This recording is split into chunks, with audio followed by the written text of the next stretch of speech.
Hello, everybody, and welcome back to Hateful Eight Radio. I'm your host, Dylan Lamb. Today, I'm joined by my co-host, Mick Hoyle Hello. and Brandon Berger,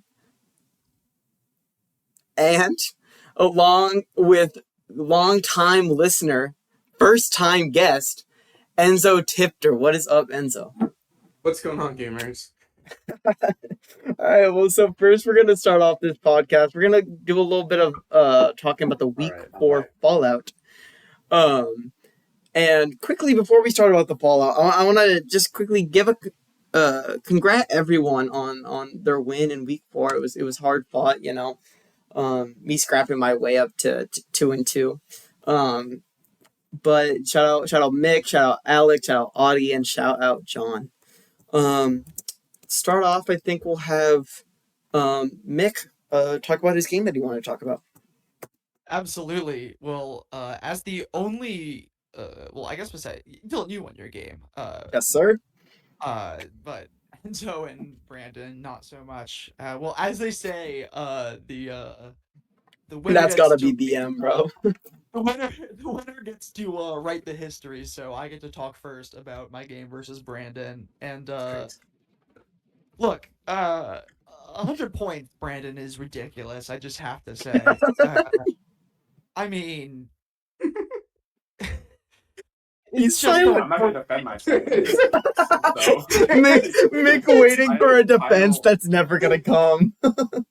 I wasn't really expecting Yeah, one. pile it on, because if you look at my team, none of them performed at expectations except for fucking Kyler Murray. Yeah, The goat. He's a dog. fantastic. 18 points from Kyler Murray. Really leading the way. I mean, Saquon had 17. That's a good showing from him. But yeah, I mean, 100 points is rough, but more than anything, I'm excited about my team's performance. I mean, 166 is awesome. It still would have lost to Audie this week, which is incredible. But I'm super happy with the way the team is performing and the team's looking.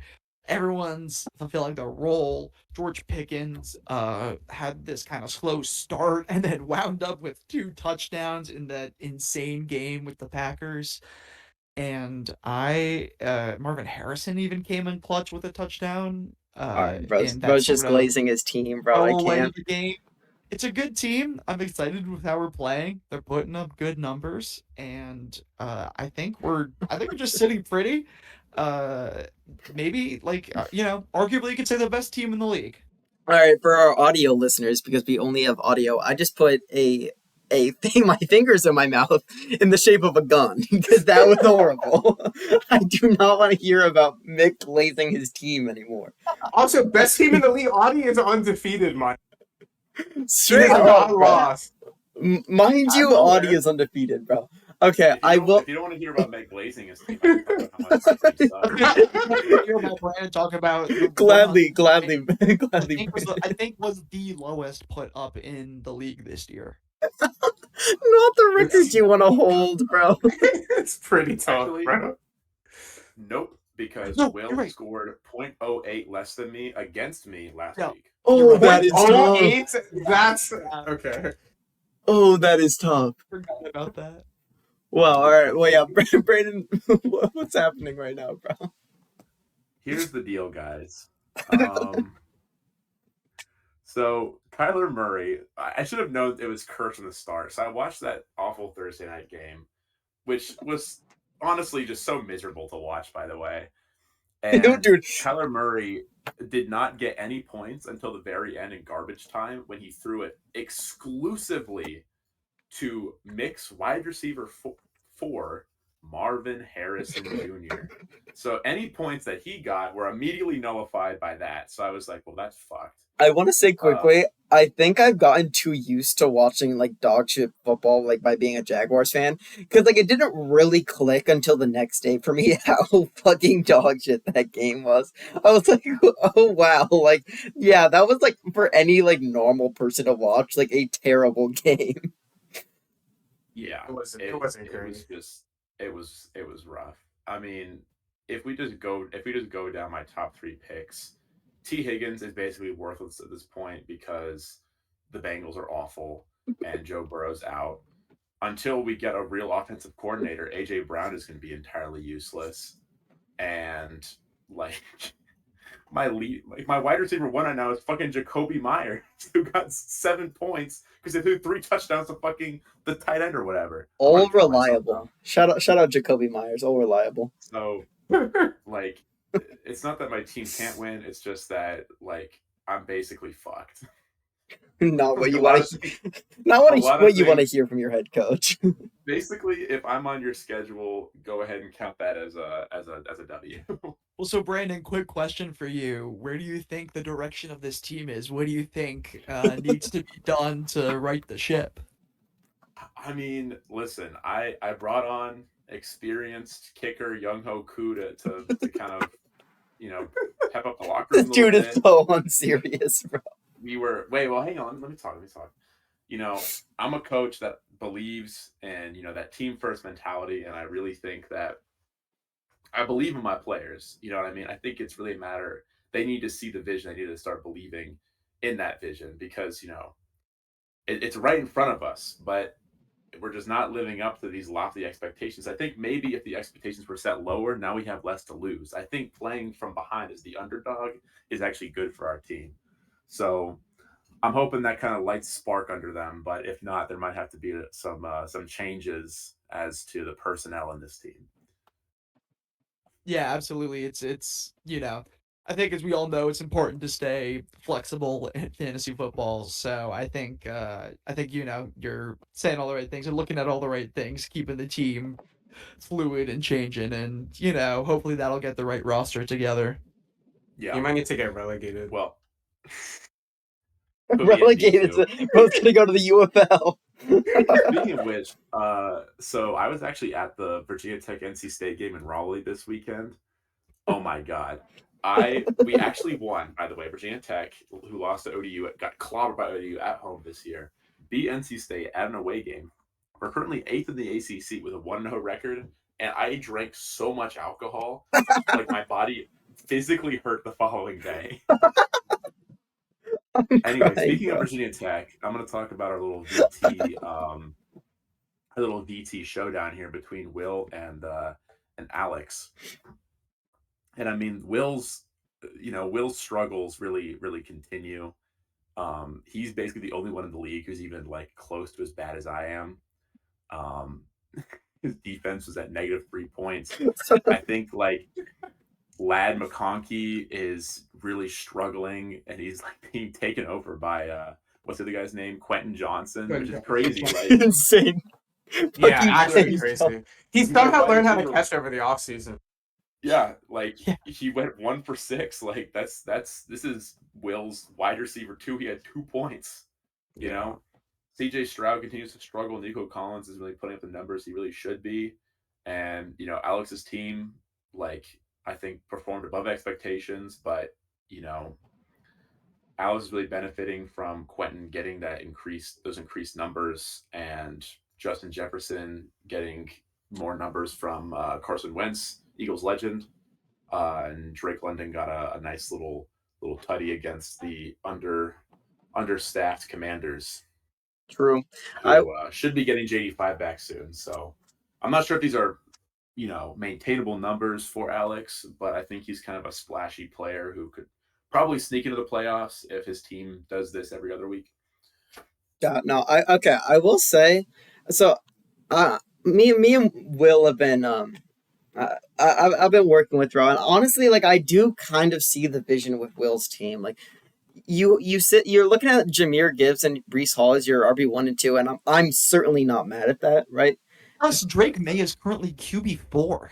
Right? Like, there are a lot Drake of May I was really high on. There are a lot of good things looking at his team. Like, it's just that he's decided to stick with the Ravens defense, which he has now changed.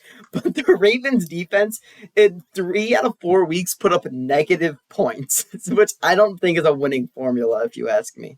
But he has changed his defense. He has decided to go away from Evan Ingram, which I do think is the right decision. And then Lad McConkey, I mean, obviously it blows. Like, I think you would have hoped to see a bit more out of Lad this year, but all of like there was what you call, I think also Keenan Allen had a lot of struggles against that Giants defense. So I think that was just like a bit. I mean, obviously Quentin Johnson fucking popped off because for some reason he's the GOAT now. But you like to see Lad maybe get more than 2 points next week. And honestly, I'm not like counting down my days till my death if I'm Will. I think Will has a really solid team. I think the answer is right in front of him. He just got to make some like tough decisions. Some He may has to say it's bench all in the Lad. numbers, bro. He's Oh, got the pieces. He's got ETN off the bench. Like he's got two good quarterbacks. He can make a trade. I think him acquiring Godwin is gonna help. So I think he's doing the right things. absolutely. I was just gonna say the trade that just happened, only minutes before this pod of Chris Godwin for Hunter Henry. Sorry, Chris Godwin and Hunter Yeah, Henry. wait, Brandon, have you seen this trade yet since you've gotten home? I It have. just I have. happened. Yeah. Okay, Brandon, because me and Enzo and Mick were discussing it before the pod, but I'd love to hear your reactions. It's it's interesting.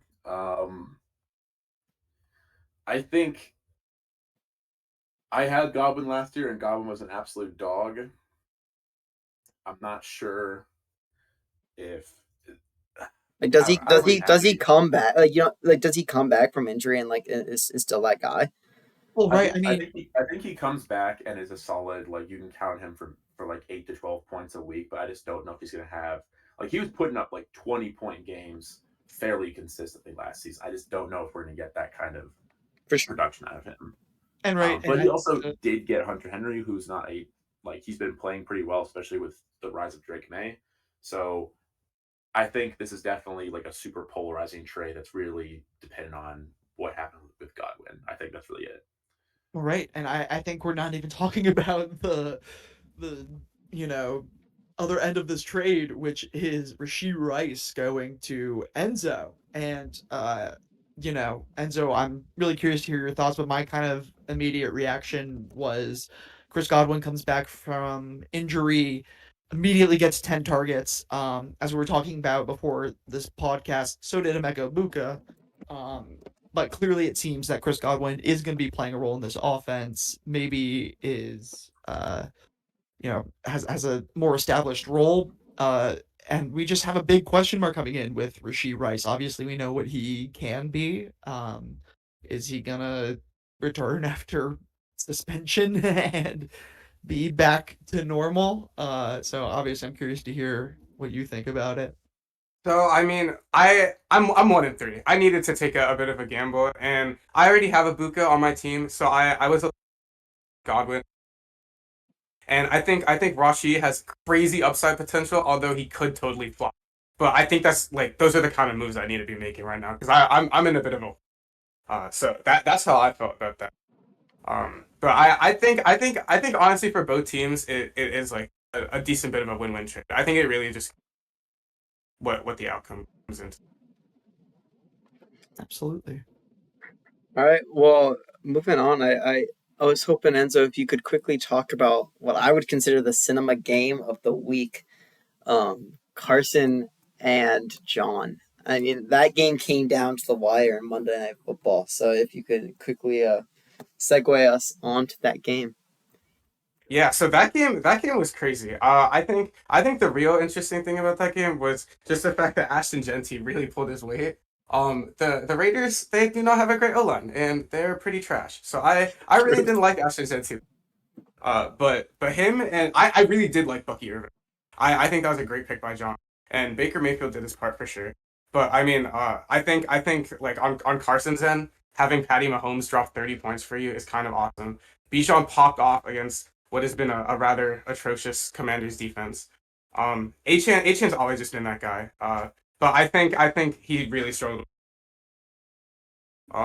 Losing Tyreek and Ricky is not great. Yeah, no, I mean, I'm like looking at his team. It's like because he had to make a lot of a lot of changes, and we saw a lot of that like today. But it's like, who's next up after Tyreek? And that I think that's a big question mark Carson. I mean, he's fucking relying on the Eagles wide receiver core right now, of all things. So that's Well, not a good sign. he's got Scary Terry coming back, and with JD5 also returning. JD5 is clearly favors kind of that veteran presence. So, I mean, I'm not really ready to write off Carson whatsoever. I mean, I think next week he's probably gonna be unfavored again because Bijan has that week off, and I think any team Bijan's on is just gonna really rely on him to be putting up like 20, 25 points, just because like he's such an integral part of that team. Like the Falcons don't quite have everything they need yet, so having a guy who they can just hand the ball to and do something with is really important. So I think maybe another shaky week incoming for Carson, especially up against Alec, who has a surprisingly boom or bust team with like a high floor. Like his like busting for him is like still scoring like 120, 125 points. So Literally in know, Brandon's fucking dreams, bro. Holy He'll have to drop Christ. 170 on right. you. My ceiling is 120 points. Well, I do want to say we're we're getting some leaked audio from Northern Projections. This is coming out of the numbers game locker room. After a big win, down to the wire. And this is post the game, and we're hearing a lot of celebration coming from the team. And so I'm just playing this real quick, breaking this news off on the pod right now. So here we go. Yo, back up. What the fuck? Yo, give me some personal space. I'm celebrating a win here. Yo, what the fuck? You're with Northern Projections. Okay. Yeah. Oh, you want a statement? A statement piece? How about you staple my balls to your fucking mouth? Okay, let's be fucking real. Everybody knew we were gonna win going in. Carson's a fucking bum. He doesn't even respond to the group chat. He said, I mean, seriously, man, I'm trying to get drunk, and you're out here, what, like accosting me? Let's settle down. We all know who the better team is, and we all know I didn't get lucky. Okay? So shut your damn mouth. Go back to writing about the fucking Eagles, or about, I don't know, neighbors being out for the season. Wow. I mean, what a statement coming from John in the numbers game. I'm sitting here. I'm sitting here thinking, is he celebrating a little too soon? But I mean, thoughts, comments. He's a locker room guy. I think John really relies on his ability to coach up his team, and like getting lucky is part of fantasy football. Like we can't take that away from him. He's 3-1. Like I know way more ball than John does, but I'm fucking 1-3, and I'm probably about to be 1-4. So like, again, like I think playing the mental game with the other coaches as well, especially like John's got a great opportunity to unseat the king here, Adi. I think keeping it going, rage baiting the group chat, making people desperate. I think this is a smart move by the head coach of Northern Projections, not the Glaze, but I respect it, and it was also a tough audio, I will say. I think we're giving the numbers game a little more airtime that he needs, so I'm gonna segue it over to Dylan to get back to some actual good content. Yeah, no, I mean, I couldn't agree more. I mean, fuck that guy. I mean, holy Fuck shit. that guy. Dude, Fuck he the fucking numbers blows, game. dude. It's always hearing too much out of his mouth. So let me just quickly move on to my game of the week, where I got down to fucking business. I ain't gonna fucking lie, boys. I had to move away from the namesake of the team this week. Heard a lot of shit from that, and rightfully so. I mean, that's always a tough thing for the team to do, but you have to do what's right for the team at the end of the day, right? I'm not here to fucking like hand out fucking flowers and give my fucking boys kisses on the mouth. Like we're not to fucking play some ball. And thankfully, seems like that was the right decision to make, because go out, we put Justin Fields out, and he fucking balls out against Miami, even though the Jets get a loss. Josh Jacobs Which okay, it's like insane to me. I think this is genuinely like the first like actual like standout performance from like any of my top picks out of the draft. So you'll love to see that. And it's not like Alec put up bad numbers, but I was just able to do more this week, and it was a really big second win.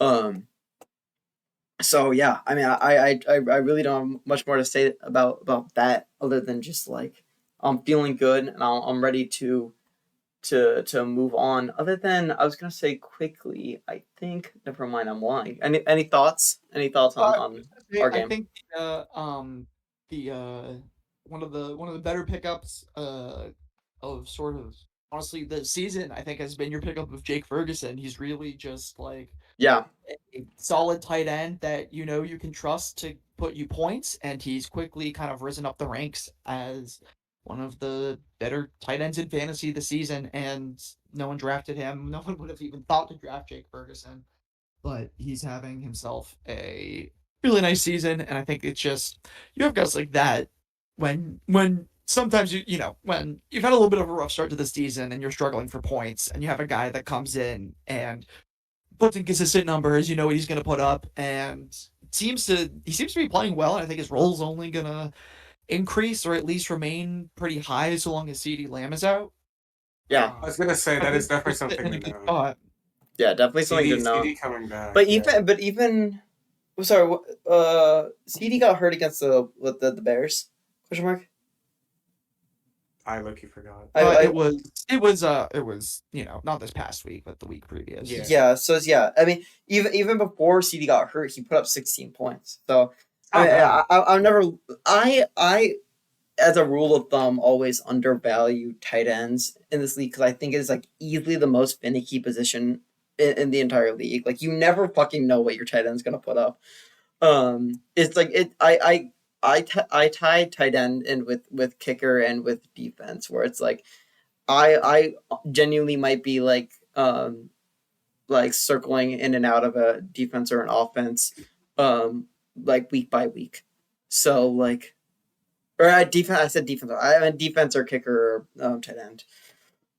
But yeah, Yeah, absolutely. And I would say really quick for Alec, you know, 128 is still a solid number of points to put up, respectable, and that's honestly been low for him this season. So, I think he can see this as a little bit of an off week and kind of continue on with a pretty similar roster, you know, 100%. and just sort of you know maybe next week instead of 120 it goes back up to 140, 150. Those numbers he's been reaching previously. I mean, And honestly, I think his bench has like kind of been performing pretty well. Like Pacheco did not do that great at the start of this year, and Shakir's been doing a lot better than I thought. So Yeah. I think he definitely got some moves to put some guys in.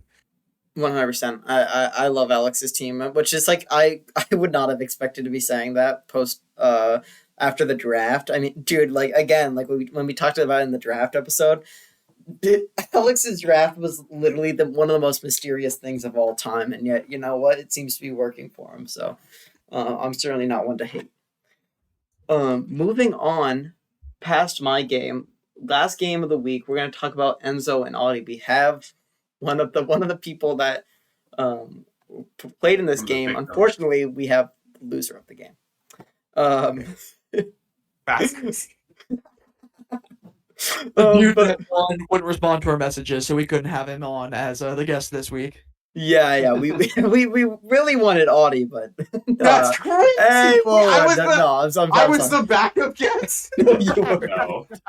We're fucking with you. Oh my But God. quickly, I mean, run us through this. If like we'll hop on when we have some thoughts. But yeah, run us through this game, and so Yeah, so I mean, honestly, it's kind of just tough when when you get 170 dropped on your head. Audie's defense and kicker alone racked up 32 points. And to be fair, my defense put up solid numbers, but I had Neighbors go down. I had Derrick Henry do absolutely.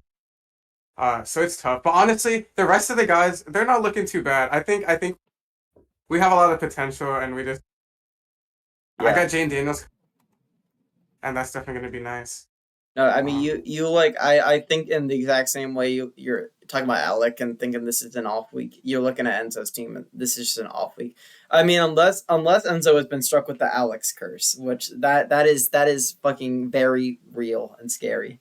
If that happens, I'm actually I'm gonna medically retire. It's But yeah, no, I mean, I think you're what third in points for this week, and still lost. I mean, you cannot be mad with a team that put up the Yeah. third in points for, and like Yeah, but it's just a I think it's important though, and Angela, like you were talking about, that you're facing the loss of neighbors, and I True. think that kind of really hurts your depth going forward. And I think that that's something that starting lineup might be good and capable of putting up 144, but what happens with more buys and more injuries? yeah, and then you're it's also funny you mentioned that because Malik is actually, other than 1 week of him dropping like 6, he's almost done nothing.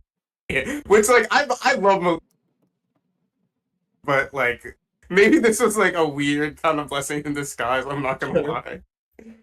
yeah, no, I think also one other question mark that I'm looking at is like what is the production of Emeka, which like I think like post the pre-draft, like people were looking at Emeka as like his upside was like, oh, Chris is out of the game right now, like is Emeka like gonna like is his production gonna fall off post Chris Godwin coming back, which like he's putting up such good numbers that I honestly I think he's like sort of solidified himself as a key part of this offense, but honestly you never know.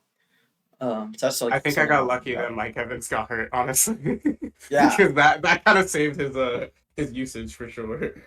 Yeah, and And I mean, I was gonna say, who's gonna stop Audie at this point? I mean, how can you stop? Yeah. How can you stop a speeding bullet? dude, Just I was gonna say, okay, I don't know if everyone knows this, but but Audie is sitting right now on his ass because he has Puka Nakua and Amon Ross St. Brown, who are respectively the wide receiver 1 and wide receiver 2 in fantasy. The That's next unbelievable. the next wide receiver 3, which I can't remember off the dome, but has 15 less fantasy points than Amon Ross St. Brown, this wide receiver 2.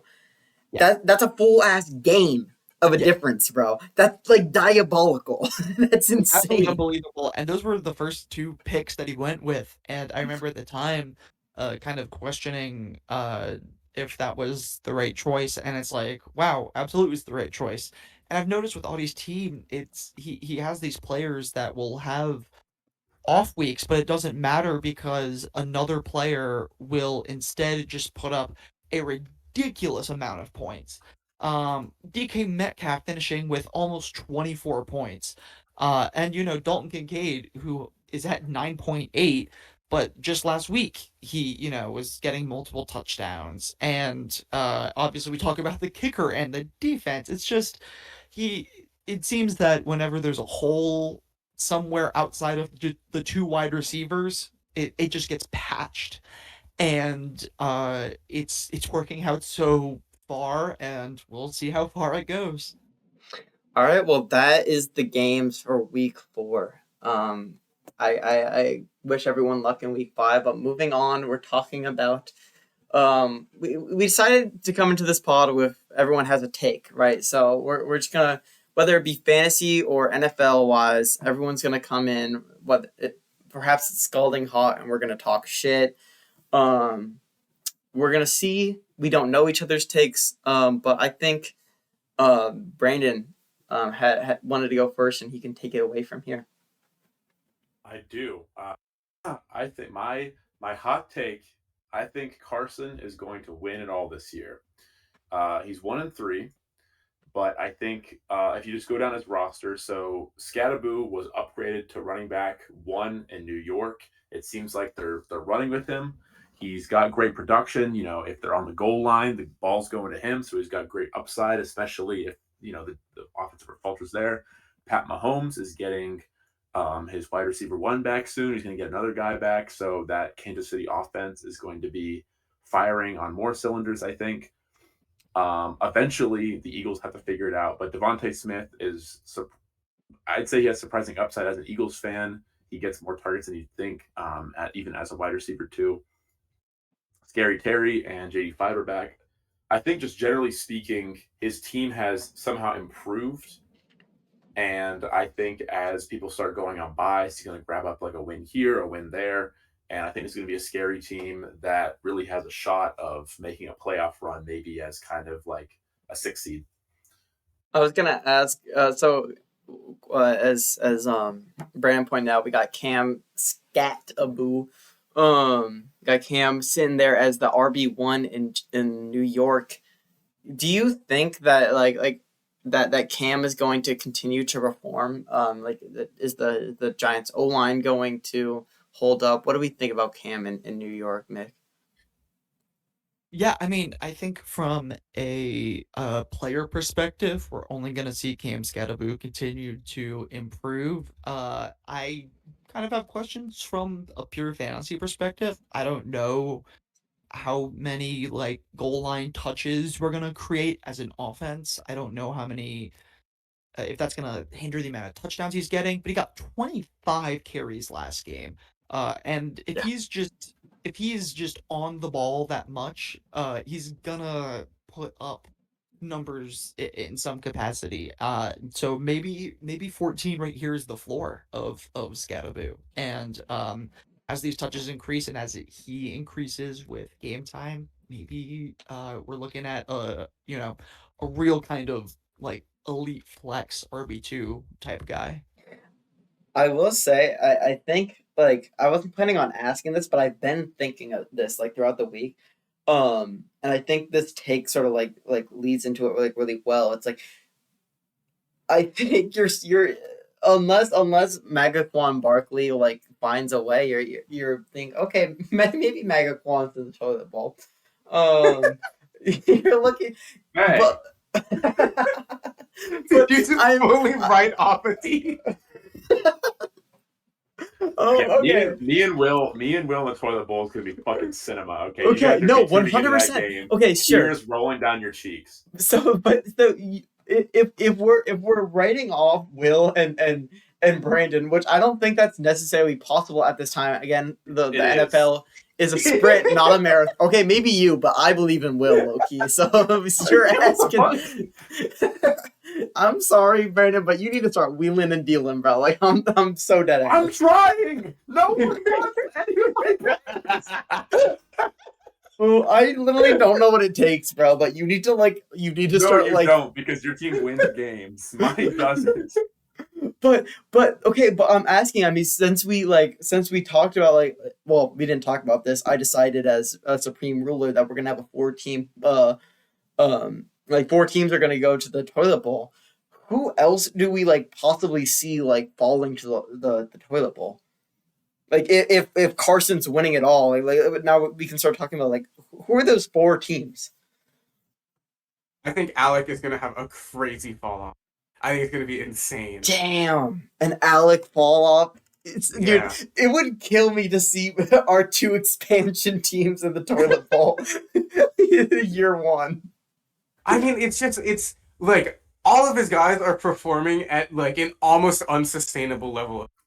Like it's hard to imagine a world where like Zay Flowers is going. I was gonna name drop Zay Flowers. Like Zay Flowers, Yeah. cannot keep doing this. He cannot, and I think he keep getting away with this. He picked up like TJ Hawkinson and JMO pretty early too, and those guys really haven't been performing. So like I feel like he's been getting lucky with some guys, but like Tony Pollard as your RB, tough. That Titans offense is atrocious. Yeah. Yeah, and I think obviously Alex had a really good week where his team put up 142, but hopefully this is the turning of the corner for Alex's team, but he still doesn't rank super high in total points forwarded in the general league standings. So maybe the 2-2 record isn't entirely reflective of the status of his team. Yeah. I think my biggest issue with that take, Brandon, is especially after the loss of Tyreek Hill, I'm really concerned about Carson's wide receiver depth. I just don't know if Tyreek Hill was really such a linchpin to his team. You know what I Well, mean? no, Like, but I think it's I agree, but also who's the other wide receiver? He's starting Jalen Tolbert, bro. Colbert this year, right? Yeah, the depth isn't there. Is the issue. And Jalen that's- Tolbert put up 1 point in week 1, bro. but the thing is, like, keep in mind, like he's got Bijan, Scat, and Achan. Like, I think he can skate off enough wins and maybe like wheel and deal and pawn off some guys to get another wide receiver. You know what I mean? Like, this team has, like, the difference between like a Carson's team and a my team is that he's got guys who he can give away to fill places he needs. Like, if if he wants to get another wide receiver, he can give up like a Scattaboo or a Bijan. You know what I mean? Like, I think Yeah. he can shore up those holes. You know what I mean? Yeah, Oh, I right, think And he lost like 3 of his games by like 5 points. You know what I mean? So I don't know. I think his real Achilles heel is not texting in the group chat. That's my take. That's my his take. real That's my Achilles, take. that's literally his Achilles heel. Dude. I'm gonna like not even gonna lie. Like fucking Carson needs to stop worrying about like being able to like pay rent and like start caring more about fantasy football, dude. The league that doesn't pay any money. I I agree with Brandon, but I think the key point there was that like the key point is that he needs to start wheeling and dealing, and Carson needs to be a lot more active for that to start happening. So we'll see, but I think I'll move on to my take. I want to talk about my take, and I'm using this as purely an excuse to talk about my Jacksonville Jaguars. And my take is that the Jaguars are legit. Anyone who says otherwise is fucking smoking crack. And I will take any opposition to that take right now and immediately disarm it. Your wide receiver 1 is not there. He's non-existent. Immediately, okay, week 4, we're playing the Niners. You know what happened less in that Niners games? Drops. I agree the pass offense has not been there, right? But we're seeing improvement, right? So, like, I think like a big part of this this Liam Cohen offense, the dude is like it's an offensive mastermind. And it's constantly like there you can like if you're watching these Jaguars games, you can see the scheme, you can see the plan and the idea like forming, right? But with like all these like as the team is learning this offense, I'm seeing like so many operational mistakes, whether it be like a legal shift or stuff like that. That's like upsetting the scheme, upsetting the plan. Like as we go through a drive, and I think as soon as we clear that up, that pass games it comes alive. Lacks discipline. I saw a stat the other day. The Jags have the most penalties in the NFL. By They like sure 5. do. They have like 32 penalties. And I think we're sitting at 38. And you know how amazing that is? Because we have 38 penalties through 4 games, and yet we're still 3-1. Is that I think that's like a testament to the offensive scheme more than anything in and of itself. So maybe the take all along was that Liam Cohen is legit. Maybe the Jags have some kinks they gotta work out. No, bro, but okay, no, because we know what BTJ can do. Travis Hunter, while he hasn't like been like putting up like those like crazy stats, I wasn't expecting that out of year 1 for him. Like he's trying to find himself in the NFL, and he's trying to do something that no one has done for like 40 fucking years or whatever it is. Like clearly, in my mind, it was clear like he's not going to come into year 1 and be like that fucking guy putting up like insane stats and like putting up highlight reels. Like he's playing on both sides of the field, and like we're ramping him up. But I don't know. And also to any Trevor Lawrence haters, you can suck my balls. But yeah. I think Do you have any reasoning for why we should suck your balls? Because I don't think Trevor Lawrence is very Because good. Trevor Lawrence is not being he's not been playing bad. I'm gonna like crash out on the pod. Trevor Lawrence has not been playing bad through the first 3 weeks. Our fucking my Jaguars wide receivers were putting up league high drop rates. League high drop rates. Like, and that is what's been happening with Trevor Lawrence for the past like 2 to 3 years. He has had to deal with league high drop rates for like his entire like career throughout the NFL. What are you supposed to do if Patrick Mahomes is wheeling and dealing, but he had to deal with like Kadarius Toney times 3 every week? He wouldn't be able to play the game. There's nothing you can do. So that's my not take. true, because Pat Mahomes has his scrambling upside. That's exactly what I was gonna say. And you know what Trevor Lawrence has? He has a 4.6. Suck my balls. He can run just like any fucking other fucking And why doesn't he? He did last week. Trevor Lawrence week 4. I will pull this up right now. He put up Trevor Lawrence is not known for his scrambling ability. 100%, but he can extend plays. I think it's also a big thing. Arguing. Sorry, go ahead. No, I think there's a big thing we're forgetting. Trevor Lawrence has really nice hair, so that's definitely like suck my balls, bro. I think to avoid attacking anyone's quarterback one too much. So coming up for the Jags, they've got the Chiefs, Seahawks, and Rams. If the Jags are legit, they got to beat the Chiefs, and they have to beat the Seahawks or the Rams. If they can't win 2 out of those 3 games, the Jags might win the division, but they will not go much further than that in the playoffs. I agree. So, and I think that's why I would consider my take hot, and I agree that like I'm coming at this from the position of a Jaguars fan, and I like, as much as I may still kill myself on Monday night if we don't win, I am trying the best I can to temper my expectations. But I think if we beat the Chiefs on Monday Night Football, there's no denying that they're legit. That's like you can't sit there and tell me that they're not, because like I'll take that from the rest of the fucking national media, because I know that like all I'll see on Instagram is "lol Chiefs bad," but I cannot hear that from the rest of y'all, because y'all I hope no ball and can like say that the Chiefs are not ass and that the Jaguars are legit. And again, not to rag on your guy too much, but right now, like, Jags, I think you guys have top 5 defense right now. Like in the league, you have a top 5 defense. Yeah, for sure.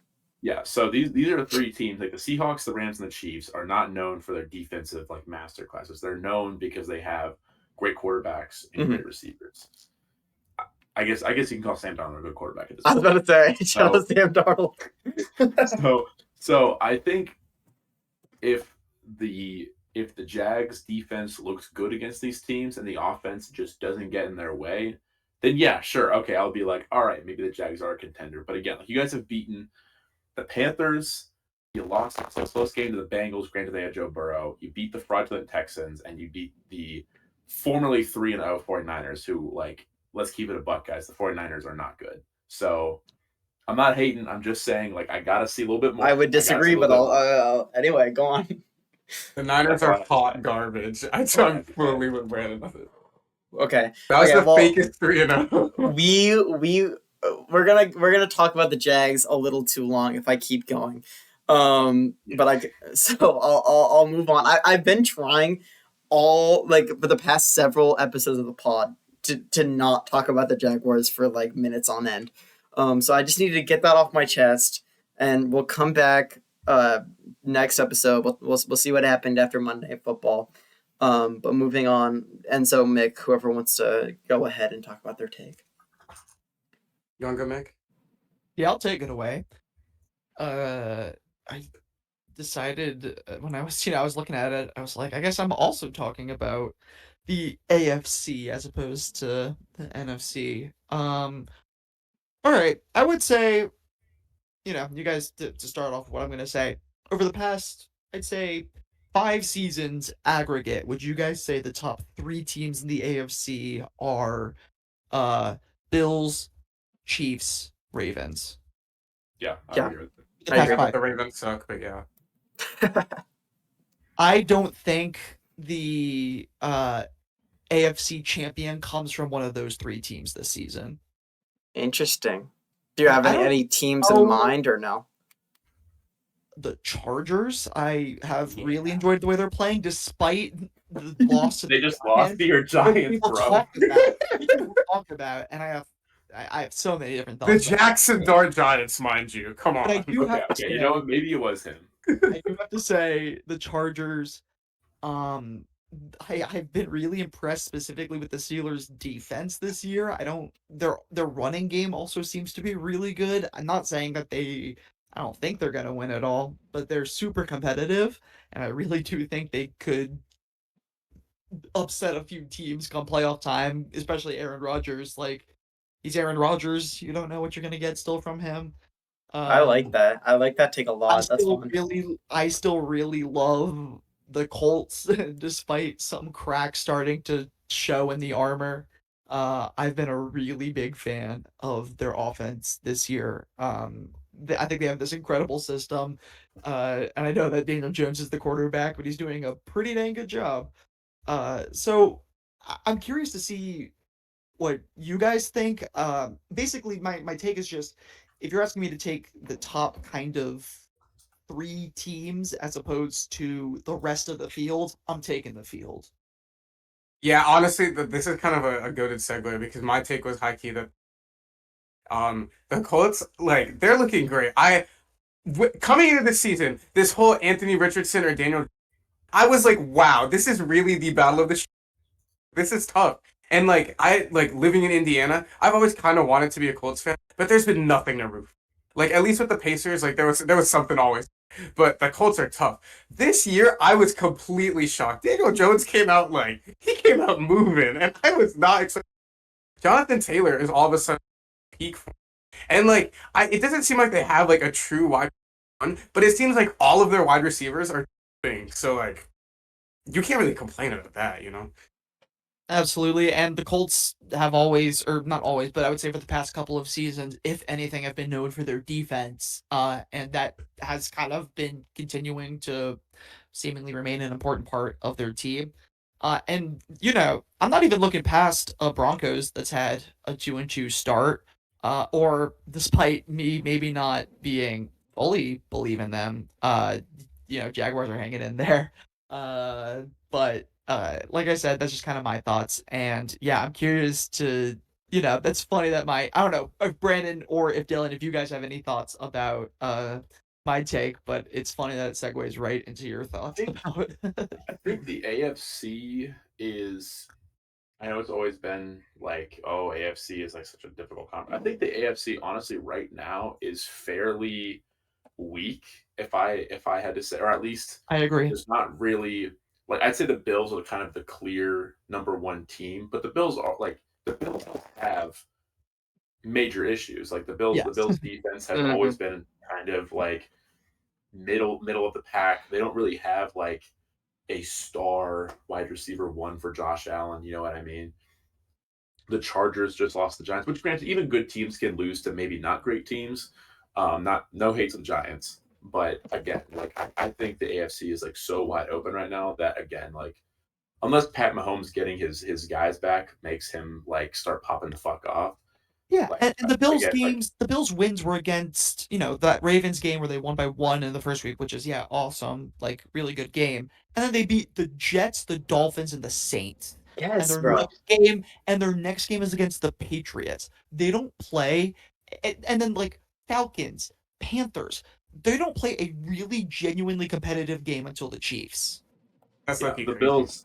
Yeah, the Bills have just been farming that division for the longest time. And I actually, I think you have to give the Bills respect right now for being 4-0, but also, I mean, I think this is a ridiculous schedule, and I'm worried that, or I think, part of my kind of thought is that the Bills kind of continue to struggle in the playoffs, and I don't know if I'm seeing anything differently that's gonna change my mind. I couldn't Yeah. agree more. I think they're If you- regular season merchants. Yeah, if you run that's down the 2 through 5 teams, it's the Chargers, the Steelers, the Colts, and the Jags in the AFC right now. I legitimately think any of those teams, maybe the Jags is a bit of a fringe pick, but at least the Chargers, Steelers, and Kill Colts yourself. legitimately could be. I just got to see from your boys, Dylan. I'm sorry. Okay, and you will on Monday Night Football. And if you don't, then you can you can see me hanging from my ceiling of my apartment. I cannot wait to put unders on all of the Jags players. Kill yourself. Well, I guess we're just continuing to talk about the AFC because Enzo, I want to hear you talk more about your thoughts. Oh, on the Colts? Sorry. We're curious on anybody else's thoughts on the Colts and how. Oh well, well, yeah. I'll quickly say my take as a member of the AFC South. The wheels are falling off. The Colts suck ass.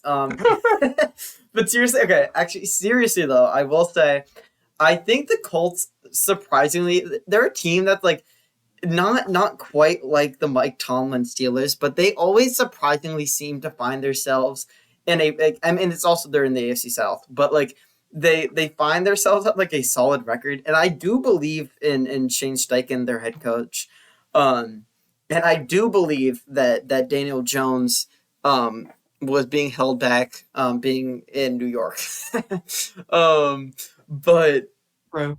um speaking of New York, I think this is a great way to move on to what I think is going to be a electric segment. We're going to talk about the Giants, do our Giants check-in.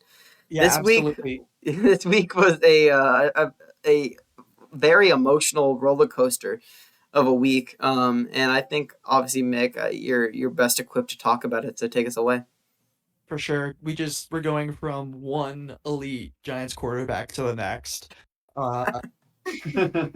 I've seen Jackson Dart, and he's the truth. I mean, I was really, really impressed with his performance. Like he looked really scrappy. He looked like a rookie out there.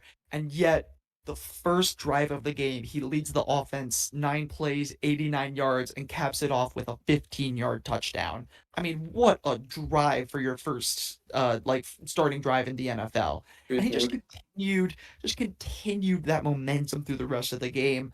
Gosh, what was the final stat line? 13 for 20, 111 passing yards and a touchdown and a rushing touchdown as well. The Giants went into this game with a very clear game plan around the offense. It was give Cam Scatterbu a lot of touches, and it worked. He finished with 25 touches, but also 75 yards and a touchdown on top of that.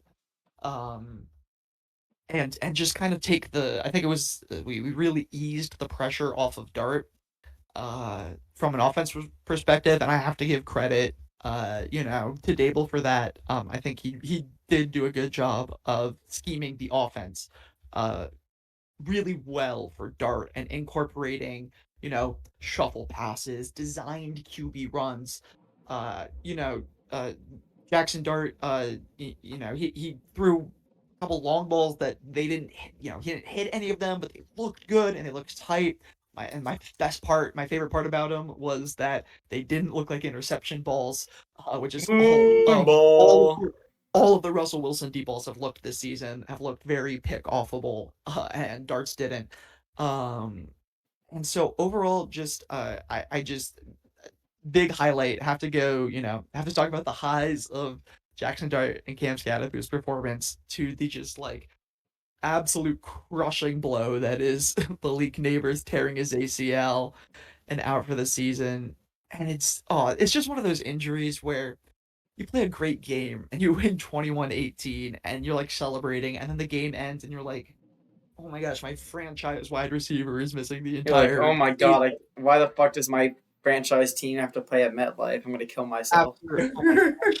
Dude, the fact, worst owners in the NFL for not fixing that. It's actually unbelievable how many injuries it's caused to our own players. This was our own guy, our franchise guy that goes down. And it's just really hard to see. Don't forget obviously. Joe Alt. Joe Alt also went down this game. The previous game, or in the same game, slipped on the turf, just on a kind of routine rep. It's absolutely. It's dog shit. Very frustrating. But just so unfortunate that it happens to Neighbors, and especially just after we see how good Dart looks and how solid the offense looks. And just but defense played really solid. Obviously held this Chargers, this electric Chargers offense the first couple of weeks to just 18 points. So much credit has to go to Dexter Lawrence for finally Dexy, waking up. Dexy. It was like he just needed that play. He just needed that interception to spark him. And for the rest of the game, he looked on top of it, and he inspired the rest of the pass rush. Uh, I gotta give so much credit to Kayvon Thibodeau. If you guys are not hip to how good Kayvon has looked this year, he is like Lights super out, high up in bro. the league in QB pressures and hits. Uh, and Brian Burns as well. The two of them have Yeah, just no, been I was gonna say absolutely unbelievable. Brian Burns. I think he's at 5 sacks this I year. said, To the former Panther Brian Burns, to the current Panthers defensive end or defensive line, 2 sacks. yeah, he's really awesome, and he finally knows his role in the offense. After a year or defense, and just it's looked great. And the secondary has just been holding it down this year. I mean, I you know, those who I talked to in the offseason knew how excited I was about the Paulson Adebo signing. Yes, sir. Had been such a good cornerback one that we got for Lights out. pennies on the dollar. Just like really, really elite cornerback that left a bad situation in New Orleans, probably was worth more than what we got for him as a free agent, but it's just been awesome. And it's because of the fact that we now have our cornerback one figured out, it lets that cornerback two, which is still a little shaky, kind of get worked through for a bunch of different people. But Drew Phillips had an interception. I think he had an interception. If not an interception, definitely a pass breakup. And he just looks really good as sort of this, our one of our safeties. And so just, I'm super high, obviously, after the victory, Mhm. uh, but equally torn about A, the neighbor's injury, and then B, accepting that that was one win and one good game, and just excited to kind of see where the Giants go at this point under Jackson Dart. And like you were saying last week on the pod, Dylan, like Dable bought himself extra time He sure by fucking that did. Dart performance, Did you and see? the way I'm he, sure all of you guys have seen, yeah, but the fucking clip at the end of the game where like Brian Dable almost like kisses Jackson Dart on the forehead because he's like, "Thank God you saved my fucking job." yeah, he was so lit, and I mean, I would be too. Of But course, bro. That kid saved his literally saved job. his job. But I want to also I do want to say Dart was great, but I talked about it, but just Dable, he came up with a really good offense that and made some really good play calls that I was satisfied with. Not thrilled with obviously every decision, but he had a very good game plan with Dart as the quarterback, and I appreciated that.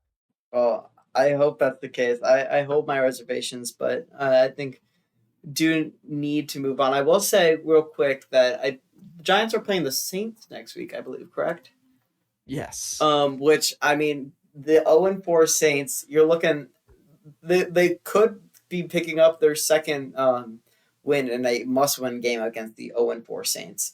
So that's really exciting if you're a Giants fan.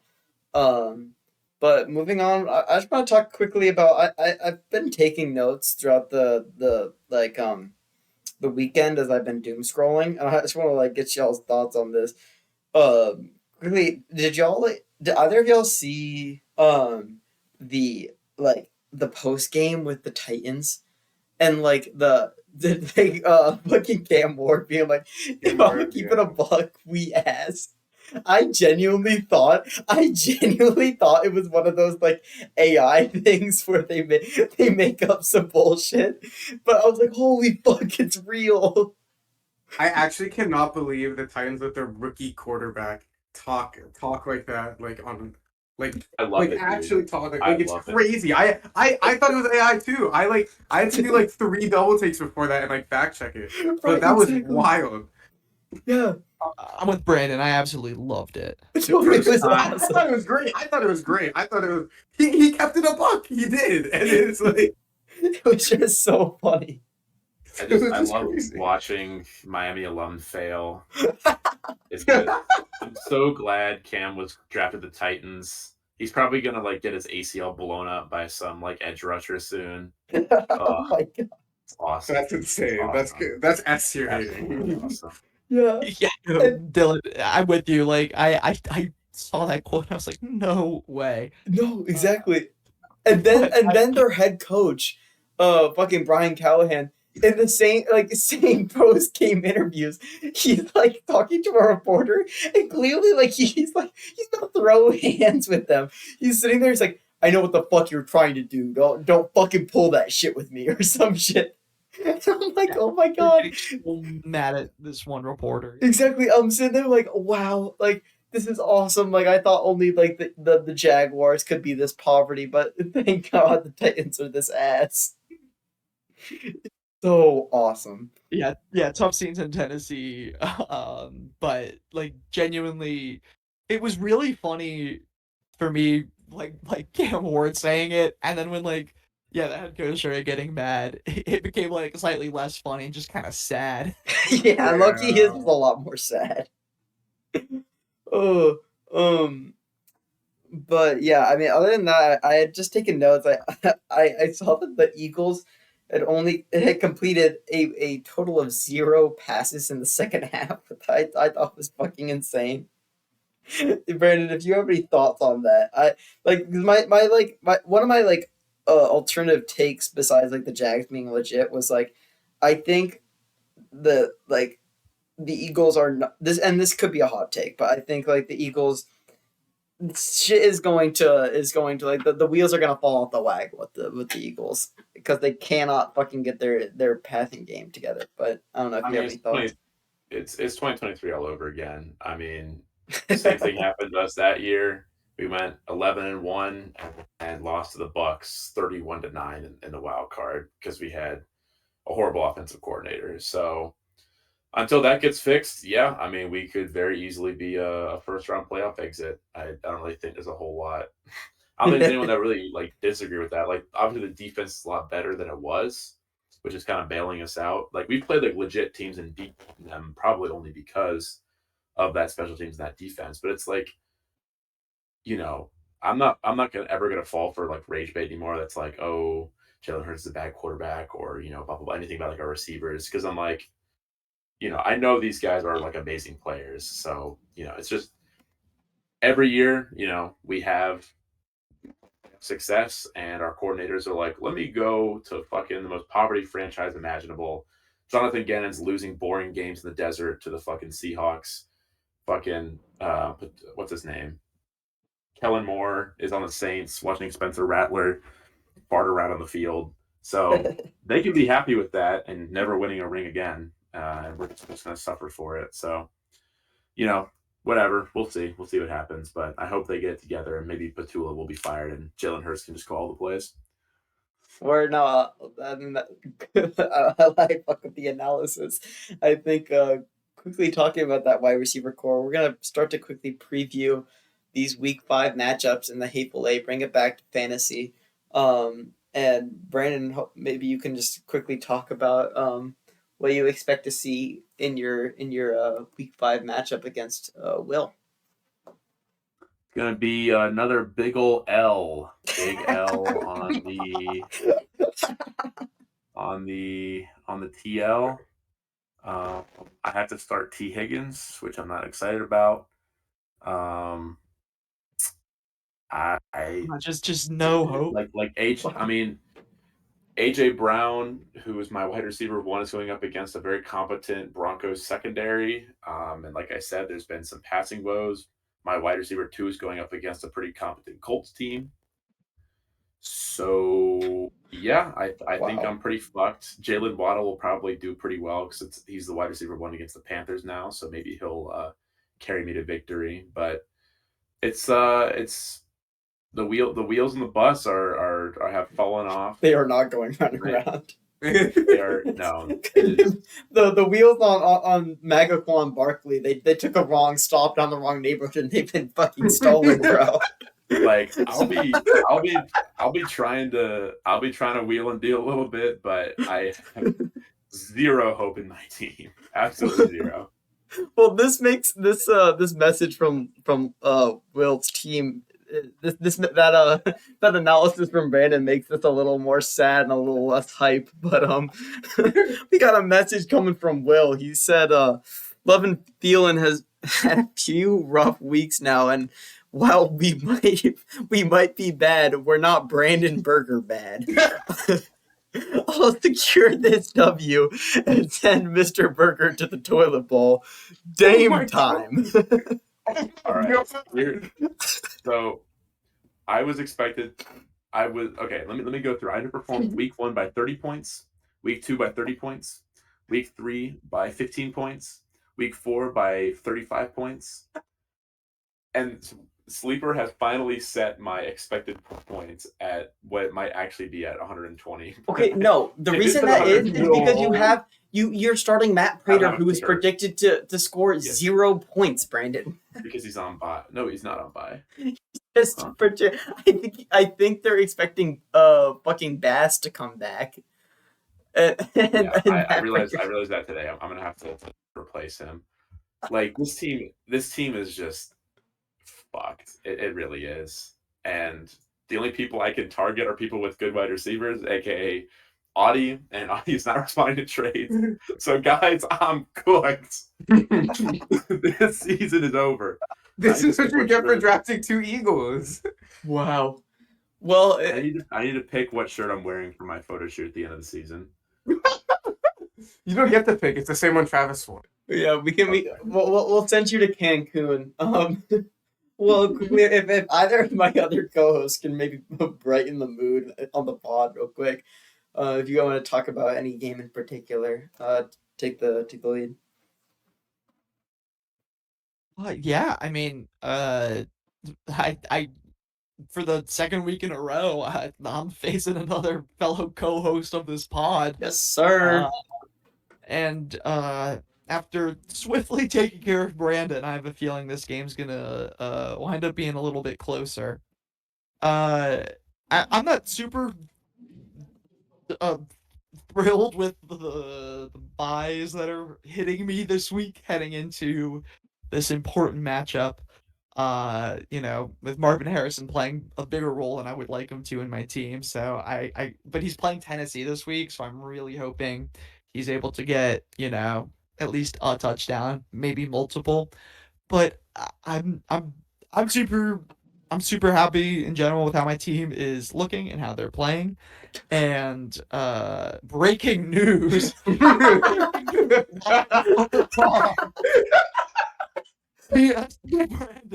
has dropped Matt Prater and picked up Matt Gay. Yeah, we gay now. Brandon, live reaction. How do we feel? 100 points has never looked so good. I'm so dead. I literally, my eyes widened. I was like, oh shit, someone did something mid-pod. No, it was just Brandon changing his kicker.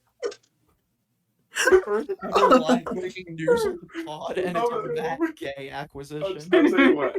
I'll give you guys some more news. I'm planning on dropping Young Wei Koo for. No. Bro, I will. I dude, as commissioner, I'll give you an extra bench spot if it means you keep Young Wei Koo. Can you just give him an IR designation or something so he can just I'll see what I can do. On there as an offensive coordinator. Yeah, we'll see what I can do. Well, I'll get in the works. Yeah, in my MV Trumpet Fantasy League, I have Drew Brees on there as a coaching pickup. Drew Brees.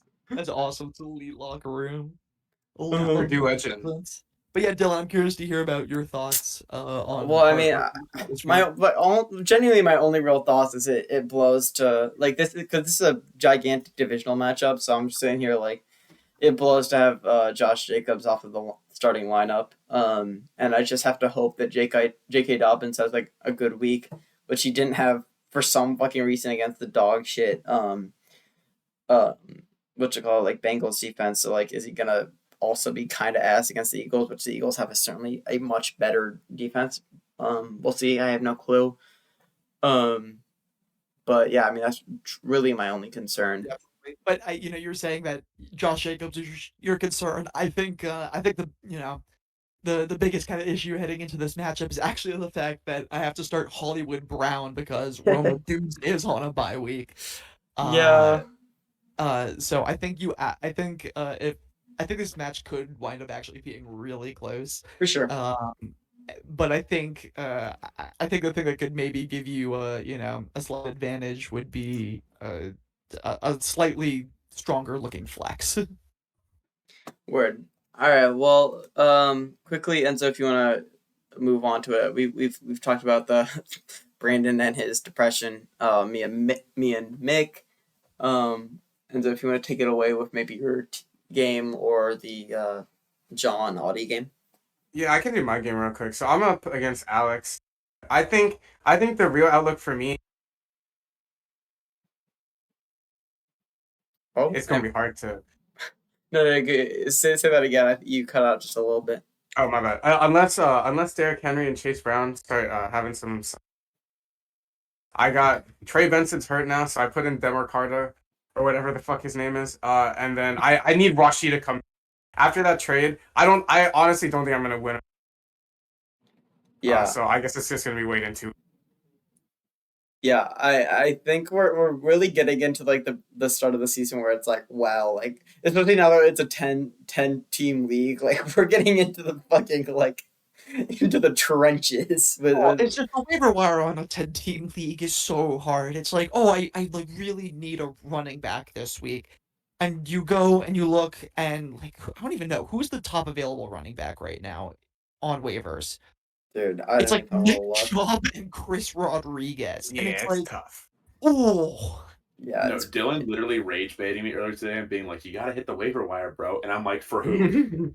Bro, I got Demercado. Exactly, bro. No, I'm sorry, Brandon. I'm still gonna continue to fucking quote unquote rage bait your ass because you have been silent past several weeks. What you am I haven't done supposed to anything, do? bro. You're supposed to grab the Cardinals' third string running back. That's it. Literally, bro. I couldn't do that because, like, literally 5 minutes after it was announced that Benson was hurt, you picked him up. I was driving with my girlfriend. Bro, okay, I'm sorry. You need to start fucking having less of a life and fucking taking fantasy football a little more seriously. I've had several waiver claims. I was the second waiver claim on a player, on Trey Benson, actually. But Benson was the first one. He grabbed him. Yeah. Dude, I am on the same boss. Wow. So I'm looking forward to seeing you in the toilet bowl where you're going to drop 170 on me. No, I'm coming back, dude. I averaged the fourth highest points in the league. We are not in this. Oh my gosh. Well, quickly to end it off, we got a very big game with John and Audie. I'm looking at this game and I'm thinking, can Audie overcome these quarterback struggles where he's dealing with Lamar Jackson, who's doubtful. And even if he comes back, I mean, it's a hamstring injury, so we can't rely on him to get those carries like he usually does. And then he's got Brock Purdy, who's out for the game, so he's got to pick someone up off of free agency, which I don't even know who's the top. The top quarterback is Jackson Dart, so of course we could see a Jackson Dart start in the hate point. Lock in an Audie 5-0 heading into dude. That would actually be pure fucking cinema if Jackson Dart lands Audie his 5th win. 5-0 is ridiculous, bro. That is insane. Yeah, I mean it reminds me of a younger lay down the law team. When were you ever 5? You were 5-0, dude. I don't. Maybe I wasn't 5-0, but dude, my beginning of the season last year was fucking legendary. That shit was pure cinema, and then I had the craziest fall off in the second half. Fall off, yeah. Still won. Yeah, I think this John Audie matchup is going to be electric. I think, like you're saying, with the quarterback situation needs to be resolved. But with Audie's team, like we've been seeing this year, you just truly never know what you're gonna get. As for John's team, I think John, this is a game that he would really, really love to win and get down. Get to 4-1, really cement himself as a title contender this year by taking down the only undefeated team left. Well, with that, I think that's a great way or a great place to end off. I appreciate everyone for listening. If you're here, make sure to set your lineup for week 5. And other than that, have a great rest of the week and see y'all later.